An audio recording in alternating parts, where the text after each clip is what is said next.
ரிட்டயர்மெண்ட்ஸ் cricket பிளேயர்ஸோட ரிட்டயர்மெண்ட்ஸ் அப்படிங்கிறது இப்போ சர்ப்ரைஸாக நடந்துட்டு இருக்கு. திடீர்னு யாரோ ரிட்டயர்மெண்ட் அனௌன்ஸ் பண்ணிட்டு போயிட்டே இருக்காங்க. அதற்கெல்லாம் என்ன ரீசன்? அதற்கு பின்னாடி இருக்கிற சீக்ரெட் என்ன? எஸ்ங்க, நீங்கள் தமிழில் பார்த்த மாதிரி சீக்ரெட் பிஹைண்ட் ரிட்டயர்மெண்ட்ஸ் அப்படிங்கிறதான் பார்க்க போகிறோம். அதற்கு பின்னாடி என்னடா சீக்ரெட் இருக்க போகுதுன்னு கேட்டிங்கன்னா கண்டிப்பாக இருக்குது. அதெல்லாம் நான் சொல்கிறேன். அது மட்டும் இல்லாமல் ஐசிசி வந்து தோனியை கௌரவப்படுத்தியிருக்கு. தோனி கூட சேர்ந்து ஒட்டுமொத்தமாக 7 பேரை வந்து கௌரவிச்சிருக்காங்க. அது என்ன, அந்த ஐசிசி ஆல் ஆஃப் ஃபேம்னா என்ன, எல்லாமே இந்த வீடியோவில் நான் உங்களுக்காக சொல்கிறேன். ஸோ இப்போ வாங்க வீடியோக்குள்ள போகலாம்.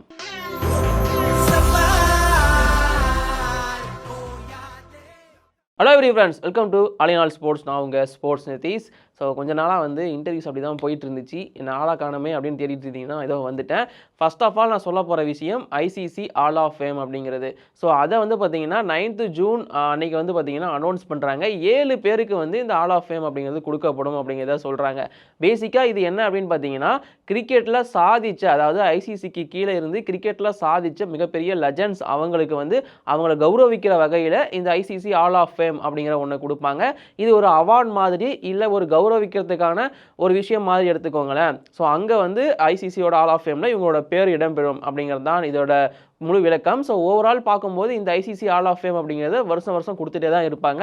அந்த வகையில் இந்த முறை வந்து 7 பேருக்கு வந்து இந்த ஐசிசி ஆல் ஆஃப் ஃபேம் அப்படிங்கிறத கொடுத்துருக்காங்க. யாருங்கிறத நான் ஒன்று ஒன்றா சொல்லிடுறேன். First player Matthew Hayden. சிஎஸ்கேலாம் ஆடி பார்த்துருப்பீங்க. நம்ம ஊரில் அவருக்கு நாமக்கல் ஆஞ்சநேயர் அப்படிங்கிற ஒரு பேர் இருக்குது. அந்த மாதிரி நல்லா ஜெய்ஜாண்டிங்கான ஒரு ஓப்பனிங் பேட்ஸ்மேன். ஆஸ்திரேலியாவுக்காக பல சம்பவங்களை பண்ணியிருக்காரு. அந்த மேத்யூ ஹெய்டனுக்கு ஆல் ஆஃப் ஃபேம் அப்படிங்கிறத கொடுத்துருந்தாங்க. அது இல்லாமல் ஆஷிம் ஆம்லா, சவுத் ஆப்பிரிக்காவோட ஓப்பனர், இந்தியா வம்சாவளியை சேர்ந்தவர் அப்படின்னு நம்ம எல்லாருக்குமே தெரியும். ஸோ அந்த ஆஷிம் ஆம்லா அவருக்குமே ஆல் ஆஃப் ஃபேம் அப்படிங்கிறது கொடுக்கப்பட்டிருக்கு. And then Graeme Smith, South Africa டீமோட ஒரு தரமான ஓப்பனர். கையில் அடிபட்டாலும் நான் வந்து ஒரு கையிலேயாச்சும் ஆட வேண்டாம் அப்படின்னு ஆடக்கூடிய ஒரு பிளேயர் அண்ட் ஒரு நல்ல கேப்டனும் கூட சவுத் ஆப்பிரிக்கா டீமை பொறுத்த வரைக்கும். அந்த கிரேமி ஸ்மித் அவருக்கும் வந்து பார்த்தீங்கன்னா ஆல் ஆஃப் ஃபேம் அப்படிங்கிறது கொடுக்கப்பட்டிருக்கு. இதே மாதிரி நியூசிலாந்து டீமோட கேப்டன், ஆர்சிபி டீமோட முன்னாள் கேப்டன் அண்ட் இப்போ எஸ்ஆர்எஸ் டீமோட கோச்சா இருக்கிற டேனியல் வெட்டோரி, த வெட்ரான் ஸ்பின்னர், அவருக்கும் ஆல் ஆஃப் ஃபேம் அப்படிங்கிறது கொடுத்துருக்காங்க. அண்ட் தென் இங்கிலாந்தை சேர்ந்த விக்கெட் கீப்பர் கம் பேட்டரான சாரா டைலர், அவங்களுக்கும் ஆல் ஆஃப் ஃபேம் அப்படிங்கிறது கொடுக்கப்பட்டிருக்கு. அண்ட் தென் கூடவே சனா மிர் அப்படின்னு சொல்லிட்டு ஒரு பாகிஸ்தான் உமன் கிரிக்கெட்டர், அவங்களுக்கும் ஆல் ஆஃப் ஃபேம் கொடுத்துருக்காங்க. இன்ஃபேக்ட் இது ஒரு ரெக்கார்டும் கூட. அதாவது பாகிஸ்தான்ல இருந்து first ICC hall of fame வாங்குற உமன் கிரிக்கெட்டராக வந்து இந்த சனா மிர் அப்படிங்கிறவங்க இருக்காங்க. அண்ட் லாஸ்ட் 7ஆவதாக சொல்ல போகிறது தலஃபார் a reason and no doubt MS Dhoni அவர் தான். ஸோ நேற்று ஃபுல்லாக தோனி தான் செம்ம ட்ரெண்டிங் சோசியல் மீடியாஸை பொறுத்த வரைக்கும். தோனி பண்ணாத அச்சீவ்மெண்ட் அப்படிங்கிறதே கிடையாது கிரிக்கெட்டை பொறுத்த வரைக்கும். அந்த அளவுக்கு அஸ் எ பிளேயராகவும் அஸ் எ கேப்டனாகவும் செம சம்பவங்களை பண்ணியிருக்காரு. உங்கள் எல்லாருக்குமே தெரியும். நம்ம அவருக்குனே தனியாக ஒரு வீடியோ போடலாம். அந்த மாதிரி ஒரு வீடியோலாம் கிடையாது, எக்கச்சக்கமான வீடியோஸ் போடலாம். அந்த அளவுக்கு பல விஷயங்களை பண்ணிட்டு போயிருக்காப்புல. அண்ட் இப்போவும் ஐபிஎல் ஆடிட்டு இருக்காரு 43 வயசுலையும். ஸோ இந்த எம்எஸ் தோனிக்கு வந்து பார்த்தீங்கன்னா ஆல் ஆஃப் ஃபேம் அப்படிங்கிறத ஐசிசி கொடுத்துருக்காங்க. அது மட்டும் இல்லாமல் அவருக்குன்னு ஸ்பெஷலாக ஒரு வீடியோலாம் வேறு ரிலீஸ் பண்ணியிருந்தாங்க. ஸோ அதனால் நேற்று இருந்து தலைமை அவர் தான் ட்ரெண்டிங்கே. ஸோ என்னோட இன்ஸ்டா பேஜ் எல்லாத்துலேயுமே நானும் அதை தான் ஸ்டேட்டஸ்லாம் வச்சுருந்தேன். ஓவரால் பார்க்கும்போது இந்த ஐசிசி ஆல் ஆஃப் ஃபேம் அப்படிங்கிறது ஒவ்வொரு வருஷமும் அதை அச்சீவ் பண்ண எல்லாருக்குமே கொடுப்பாங்க. ஸோ கூடிய சீக்கிரம் நிறைய பேர் வாங்க போகிறாங்கிறத எக்ஸ்பெக்ட் பண்ணுறேன். அண்ட் இதெல்லாம் பற்றி உங்களோட ஒப்பீனியன் என்ன அப்படிங்கிறத மறக்காமல் கீழே கமெண்ட் பண்ணுங்கள். இப்போ நாம அந்த சீக்ரெட்ஸ் பிஹைண்ட் ரிட்டயர்மெண்ட்ஸ்குள்ளே வருவோமா? ரீசெண்டாக வந்து பார்த்தீங்கன்னா இந்த 2025 எடுத்துக்கோங்களேன், நிறைய ரிட்டையர்மெண்ட்ஸ் அப்படிங்கிறது தொடர்ந்து வந்துட்டே இருக்குது. ஃபஸ்ட்டு ரோஹித் சர்மா அண்ட் விராட் கோலி தங்களோட டெஸ்ட்லேருந்து ரிட்டையர்மெண்ட் அப்படிங்கிறது அனௌன்ஸ் பண்ணிட்டு பாய் சொல்லிட்டு போகிறாங்க. இன்ஃபேக்ட் அதற்கு முன்னாடியே T20 ஃபார்மேட்லேருந்து ரிட்டையர்மெண்ட் அனௌன்ஸ் பண்ணாங்க. அஸ்வின் வந்து பிஜிடி நடந்துட்டு இருக்கப்போ பாதிலேயே ரிட்டையர்மெண்ட் அனௌன்ஸ் பண்ணிட்டு வெளியே போனார். இதெல்லாம் வந்து பார்த்தீங்கன்னா ஓகே, அவங்களுக்கான காலம் முடிஞ்சிருச்சு, யங்ஸ்டர்ஸுக்கு வழி விட்டு போகிறாங்க அப்படின்னு நம்ம ஏற்றுக்கக்கூடிய விஷயமா இருக்குது. இவங்களுக்கான ஏஜ் ஒரு 36, 38 அப்படி இருக்குது. இப்போ ரீசெண்டாக வந்து பார்த்தீங்கன்னா பியூஷ் சாவ்லா அவரும் தன்னோட ரிட்டையர்மெண்ட் அப்படிங்கிறத அனௌன்ஸ் பண்ணியிருந்தாரு. இன்ஃபேக்ட் சாவ்லா பெருசாக இப்போ இன்டர்நேஷனல் கிரிக்கெட்டும் ஆடுறதில்ல, ஐபிஎல்லும் கிடையாது, அவர் எங்கேயுமே டோர்னமெண்ட் ஆடி நம்ம பார்க்கல. ஸோ அதனால் ஓகே இது அவ்வளோதான் போதும் அப்படிங்கிற மாதிரி ரிட்டையர்மெண்ட்டை அனௌன்ஸ் பண்ணிட்டு போயிடுறாங்க. அவர் அனௌன்ஸ் பண்ணாமல் கூட இருந்திருக்கலாம். பட் அந்த ரிட்டையர்மெண்ட் அனௌன்ஸ் பண்ணுறதுக்கு பின்னாடியும் ஒரு சின்ன செல்ஃபிஷ்னஸ் இருக்குது. என்னன்னு பார்த்தீங்கன்னா, நீங்கள் ரிட்டையர்மெண்ட் ஆகிட்டீங்க அப்படின்னு தெரிஞ்சாதான், அதாவது அஃபிஷியலாக நீங்கள் ரிட்டையர்மெண்ட் அனௌன்ஸ் பண்ணால் மட்டும்தான் உங்களுக்கு கிடைக்கக்கூடிய ஃபண்ட் எல்லாமே கிடைக்கும். இந்தியாவில் ஒரு கிரிக்கெட் பிளேயராக இன்டர்நேஷனல் போட்டிகள், குறிப்பிட்ட அளவுக்கான போட்டிகள் ஆடிட்டு நீங்கள் வந்து ரிட்டையர்மெண்ட் அப்படிங்கிறது ஆயிருந்தீங்கன்னா உங்களுக்கு ஃபண்டு கிடைக்கும். ஸோ அதெல்லாம் கிடைக்கணும் அப்படின்னா இந்த மாதிரி அஃபிஷியலாக ரிட்டைர்மெண்ட்டை அனௌன்ஸ் பண்ணணும். அண்ட் அது மட்டும் இல்லாமல் நீங்கள் வேறு லீக்லாம் போய் ஆடணும் அப்படின்னாலுமே இங்கே இந்தியாவில் இருக்கிற எல்லா இன்டர்நேஷனல் கிரிக்கெட்லேருந்து ரிட்டைர்மெண்ட் அனௌன்ஸ் பண்ணணும். அதனால தான் பல பேர் வந்து இங்கே ரிட்டைர்மெண்ட் அனௌன்ஸ் பண்ணிட்டு வேறு லீக்ஸோ இல்லை வேறு கண்ட்ரீஸ்க்கோ போய் ஆடுறாங்க. ஸோ இது வந்து இந்தியாவில் பேசிக்கான ஒன்று தான். இந்தியாவில் வாய்ப்புகள் கிடைக்காம போனாலோ இல்லை அவங்க தகுதிக்கு ஏற்ற மாதிரியான எந்த ஒரு விஷயங்களும் நடக்காமல் போனாலோ இல்லை ஏஜ் காரணமாக தான் ரிட்டைர்மெண்ட் அப்படிங்கிறத அனௌன்ஸ் பண்ணுவாங்க. அந்த மாதிரி தான் ரோஹித் சர்மா, விராட் கோலிலாம் கெரியர் ஓகே எங்களுக்கு போதும்பா, ஆக்சுவலி ஆடி இருக்கலாம் அவங்க இன்னும், பட் இருந்தாலும் போதும் அப்படிங்கிற மாதிரி ரிட்டைர்மெண்ட் அனௌன்ஸ் பண்ணிட்டாங்க. முக்கியமாக சொல்ல போனோம் அப்படின்னா கம்பீர் அப்படிங்கிற ஒரு இடம் வந்ததுக்கப்புறமா அவர் நிறைய யங்ஸ்டர்ஸ் பக்கமாக போகிற மாதிரி தெரிஞ்சது. ஓகே அப்படின்னு சொல்லிட்டு கௌரவமாக விலகிட்டாங்க ரோஹித் சர்மா, விராட் கோலி மாதிரியான பிளேயர்ஸ்லாம். இந்த ரிட்டைர்மெண்ட்லாம் நம்ம ஏற்றுக்கக்கூடிய ஒரு விஷயமா தான் இருக்குது. அதே மாதிரி ஸ்ரீலங்கா பக்கம் போனோம் அப்படின்னா ஆஞ்சலோ மேத்யூஸ் அவரும் தன்னோட ரிட்டைர்மெண்ட் அப்படிங்கிறத அனௌன்ஸ் பண்ணியிருந்தார். மேத்யூஸை பொறுத்த வரைக்கும் அவருமே ஒரு சீனியர் பிளேயர் தாங்க. ரொம்ப காலமாக ஸ்ரீலங்கா டீமுக்கு ஆடிட்டு இருக்காரு. இன்ஃபேக்ட் அவர் வந்து ஒரு பிளேயராக வந்தார், கேப்டனாக இருந்தார், கேப்டன்ஷிப்ல ஒரு பிளேயராக ஆடினார். ரொம்ப காலமாக ஆல்மோஸ்ட் 2 ஜென்ரேஷன் கூட வந்து அவர் ஆடிட்டு இருக்காரு.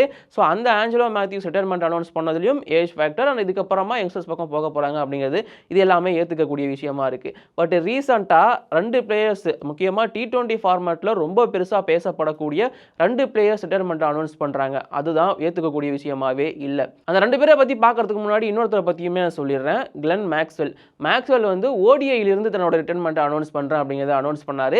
அப்போவே எல்லாருக்குமே ஆக்சுவலி ஷாக்கிங் தான். ஏன்னா அவருக்கும் பெருசாக ஏஜ் அப்படிங்கிறது ஆயிரல, 36 தான் அவரோட ஏஜ். மேக்ஸ்வெலை பொறுத்த வரைக்கும் ஒயிட் பால் அவர் பண்ணாத சம்பவங்களும் கிடையாது. நீங்களே பார்த்துருப்பீங்க, இப்போ கூட அந்த வேர்ல்டு கப்பில் ஆப்கானிஸ்தானுக்கு எதிராக ஒத்த காலோட நின்று தனியால மேட்சை முடிச்சுட்டு கொடுத்து போயிருப்பாரு. அந்த மாதிரி அவரால் ஆட முடியுங்க. அப்படி ஒரு பிளேயர் தான் மேக்ஸ்வெல். பட் திடீர்னு வந்து பார்த்தீங்கன்னா ரிட்டைர்மெண்ட் அப்படிங்கிறத அனௌன்ஸ் பண்ணார். இன்ஃபேக்ட் அதுக்கான ரீசனே அவர் என்னன்னு சொல்லிட்டாரு.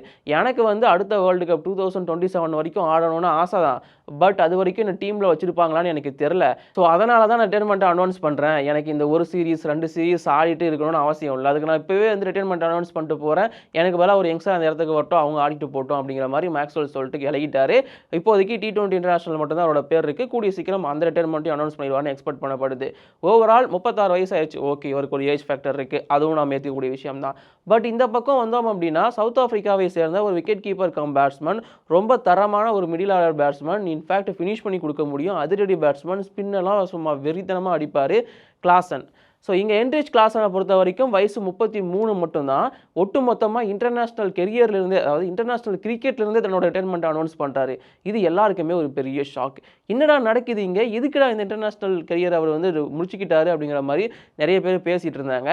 அது நடந்து ஒரு கொஞ்ச நாளில் வந்து பார்த்தீங்கன்னா இப்போது நிக்கோலஸ் பூரன் வந்து 29 வயசில், 30 கூட ஆகலைங்க, 29 வயசில் இன்டர்நேஷ்னல் கிரிக்கெட்லேருந்து நான் ஓய்வு பெறேன் அப்படிங்கிற மாதிரி அவருமே சொல்லிட்டாரு. 100க்கும் மேற்பட்ட T20 இன்டர்நேஷ்னல் போட்டிகள் வெஸ்ட் இண்டீஸ் ஆடி இருக்காரு. 60 ODI மேட்சஸ் கிட்ட ஆடி இருக்காருன்னு நினைக்கிறேன் நிக்கோலஸ் பூரன். 29 வயசு தாங்க ஆகுது. இன்ஃபேக்ட் இந்தியா மாதிரி இல்லை வேற சில கண்ட்ரீஸ்லாம் போய் பார்த்தீங்கன்னா 28, 29 வயசுல இந்தியன் டீமுக்கு டெபியூட் பண்றவங்களாம் இருக்காங்க. அப்படி இருக்கிறப்போ இவர் தன்னோட கெரியரை 29 வயசுலேயே முடிச்சுக்கிட்டாரு ஃபார் இன்டர்நேஷனல் டீம். இது எல்லாருக்குமே ஒரு பெரிய ஷாக்கு தான். இது என்னதான் நடந்துட்டு இருக்கு, ஏன் இந்த மாதிரி ரிட்டைர்மெண்ட் அனௌன்ஸ் பண்ணிட்டு போறாங்க அப்படிங்கிறது. ஆக்சுவலி அவங்க பக்கம் இருந்து பார்த்தா, அதாவது கிளாசன் சைடு இருந்தோ பூரன் சைடு இருந்தோ பார்த்தா அது அவங்கள பொறுத்த வரைக்கும் கரெக்டான விஷயம். அவங்க சைடு இருந்து பார்த்தா அது வந்து சூப்பரான விஷயமும் கூட. ஏன்னா அவங்க இன்டர்நேஷ்னல் டீம் கூட, அதாவது அவங்களோட கண்ட்ரி கூட வந்து ஆடுறதுக்கு கான்ட்ராக்டில் இருந்தாங்க அப்படின்னா, அதாவது அந்த கண்ட்ரிக்கு ஆடணும் அப்படிங்கிற அவங்களுக்கான அந்த கடமை இருந்துச்சு அப்படின்னா அவங்களால வெளிநாட்டில் போயிட்டு நிறைய லீக்ஸ் ஆட முடியாது. டீமுக்காக, அவங்க நாட்டுக்காக வந்து ஆடக்கூடிய சுச்சுவேஷனுக்கு அவங்க தள்ளப்படுவாங்க. பட் இப்போது இன்டர்நேஷனல் கிரிக்கெட்லேருந்து ரிட்டைர்மெண்ட் அனௌன்ஸ் பண்ணிட்டாங்கன்னா வருஷம் ஃபுல்லாக வந்து பார்த்தீங்கன்னா T20 லீக்ஸ் இருக்குது. இப்போ IPL முடிச்சாங்க, உடனே MLC போக போகிறாங்க. ஸோ கிளாஸனாக இருக்கட்டும், பூரனாக இருக்கட்டும், MLC ஆட போக போகிறாங்க. MLC முடிச்சுட்டு அடுத்த ஒரு T20 லீக், அந்த அடுத்த ஒரு T20 லீக், இப்படி போயிட்டே இருப்பாங்க. அண்ட் T20 லீக் போகிறதுக்கு அவங்களுக்கு இன்னொரு விஷயம், அதாவது இன்டர்நேஷனல் ஆடாமல் T20 லீக் ஆடினா வந்து என்ன கிடைக்கும், பேசிக்காக வந்து கிரிக்கெட் ஆட வரவங்க ஒன்று ஃபேஷனுக்காக ஆடுவாங்க. ஓகே, கிரிக்கெட் ஆடுறதே ஒரு ஃபேஷன் தான், அதுவுமே T20 லீக்ல கிடைக்கும். அது இல்லாமல் காசு, ஸோ காசு அமௌண்ட் கண்டிப்பாக தேவை. அது இன்டர்நேஷனல் கிரிக்கெட், அதாவது நாட்டுக்காக ஆடுறதை விட T20 லீக்ஸ் ஆடினா இன்னும் நிறையவே கிடைக்கும். அண்டு ஃபேமஸ் ஆகணும் அப்படின்னாலுமே, இன்ஃபேக்ட் நீங்கள் நாட்டுக்காக ஆடுறதை விட T20 லீக்ஸ் ஆனீங்கன்னா இப்போ நிறையவே ஃபேமஸ் ஆகலாம். அதுக்கு பெரிய எக்ஸாம்பிள் IPL. ஸோ இந்த மாதிரி இருக்கிறப்போ எல்லாமே இந்த T20 லீக்ல கிடைக்குது, அதுவும் கொஞ்சம் எக்ஸ்ட்ராவே கிடைக்குது. அப்படிங்கும்போது அவங்க ஏன் கண்ட்ரிக்காக ஆடணும் அப்படிங்கிறது தான் மேபி அவங்களோட மைண்ட் செட்டாக இருக்கலாம். நான் முக்கியமாக இந்த கிளாசன் அண்ட் பூரன் விஷயத்தை பொறுத்த வரைக்கும் அவங்க வந்து முடிவு பண்ணிட்டாங்க. ஓகே கண்ட்ரிக்கு சர்வ் பண்ணது போதும் அப்படிங்கிற மாதிரி முடிவு பண்ணிட்டு இதுக்கப்புறமா நான் T20 லீக்ஸில் கான்சன்ட்ரேட் பண்ண போகிறேன், அதாவது ஃப்ரான்ச்சைஸ் கிரிக்கெட் ஆட போகிறேன் அப்படிங்கிறத அவங்க முடிவு பண்ணிட்டாங்க. அதனால தான் விலகி வந்தாங்க. நிக்கோலஸ் பூரனோட ரிட்டையர்மெண்ட்டில் எனக்கு வந்து வெஸ்ட் இண்டீஸ் மேலேயுமே ஒரு சின்ன குறை இருக்குது, வெஸ்ட் இண்டீஸ் கிரிக்கெட் போர்டு மேலே. என்ன அப்படின்னு பார்த்தீங்கன்னா, நிக்கோலஸ் பூரனை வந்து பேக் பண்ண அவங்க தவறினாங்க, அது உண்மை எடுத்துக்கிட்டே ஆகணும். திடீர்னு அவரை கேப்டன்சி தான் எடுத்தாங்க, கேப்டன்சியை மாற்றினாங்க, டீமில் எடுக்காமலாம் வச்சுருந்தாங்க. இந்த மாதிரியான ஒரு சில விஷயங்கள்லாம் நிக்கோலஸ் பூரனை சுற்றி நடந்துகிட்டே இருந்துச்சு. அதுக்கு பூரண ஒரு காரணம் நம்ம ஏற்றுக்கலாம் தான். But west Indies cricket board வந்து இவரை கொஞ்சம் பேக் பண்ணியிருக்கணும். அண்ட் இந்த மாதிரி ரொம்ப குயிக்காக வந்து பார்த்தீங்கன்னா ரிட்டையர்மெண்ட் அனௌன்ஸ் பண்ணுற பிளேயர்ஸில் வெஸ்ட் இண்டீஸ் தான் நிறைய பேர் வந்து ரிட்டையர்மெண்ட் அனௌன்ஸ் பண்ணுவாங்க. இன்ஃபேக்ட் சுனில் நரேனெல்லாம் வந்து பார்த்தீங்கன்னா இப்போ வரைக்கும் இன்டர்நேஷனல் டீமுக்காக ஆடவாங்க, வேர்ல்டு கப் ஏதாச்சும் வந்துச்சுன்னா வந்து ஆடவாங்கன்னு கேட்டுகிட்டே இருக்காங்க. பட் சுனில் நரேன் ஆட வரமாட்டேன்பா அப்படிங்கிற மாதிரி தான் சொல்லிட்டு இருக்காரு. அண்ட் வெஸ்ட் இண்டீஸை பொறுத்த வரைக்கும் அது வந்து பல கண்ட்ரிகள் சேர்ந்தது ஒரு வெஸ்ட் இண்டீஸ் அப்படிங்கிற டீமாக ஆடிட்டு இருக்காங்க. அதுவும் ஒரு பிரச்சனையாக அங்கே பார்க்கப்படுது. அண்ட் இப்போ வந்து பார்த்தீங்கன்னா நிறைய யங்ஸ்டர்ஸ் பக்கமாக வெஸ்ட் இண்டீஸ் போக ஆரம்பிச்சிட்டாங்க. வெஸ்ட் இண்டீஸுங்கிற டீமே இப்போ ஒரு மாதிரி காணாமல் போயிடுச்சுன்னு தான் நான் சொல்லுவேன். ஏன்னா வேர்ல்டு கப்புக்கு குவாலிஃபை ஆக மாட்டாங்க, அவங்களுக்கு சின்ன சின்ன டீம்லாம் அடிக்கிறாங்க, குவாலிஃபையர் கூட அவங்களால ஜெயிக்க முடியல அப்படிங்கிற மாதிரி நிலைமைக்கு தள்ளப்பட்டாங்க. அதற்கு முக்கியமான ரீசன் இந்த மாதிரி பல பிளேயர்ஸ் ரிட்டையர்மெண்ட் ஆகிறதும், அதாவது கண்ட்ரிக்காக ஆட மாட்டேன்னு ரிட்டையர்மெண்ட் அனௌன்ஸ் பண்ணிட்டு ஃபுல்லாக ஃப்ரான்ச்சைஸ் கிரிக்கெட் ஆடுறது அப்படின்னு நான் சொல்லுவேன். ஸோ இந்த ரிட்டையர்மெண்ட்ஸுக்கெல்லாம் பின்னாடி இருக்கிற ஒரு சீக்ரெட் என்னன்னு பார்த்தீங்கன்னா, அவங்க எல்லாரும் தங்களோட கெரியரை அடுத்த லெவலுக்கு கொண்டு போகணும்னு நினைக்கிறாங்க.